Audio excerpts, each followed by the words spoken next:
Iyan mga kamagsaka, napakita ko sa inyo yung sisiw natin ngayon, sisiw ng manok.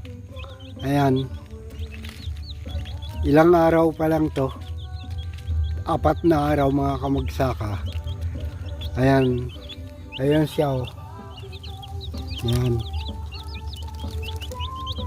6 na piraso yan mga kamagsaka. Kinain ng pusa kagabi yung isa. Umalis tayo kasi mga kamagsaka, umalis tayo. Pagbalik natin, ulo na lang yung nakasabit dito. Yan, kinain ng pusa yung isang piraso. Ayan, medyo binibilad natin ngayon mga kamagsaka. Kasi pinainom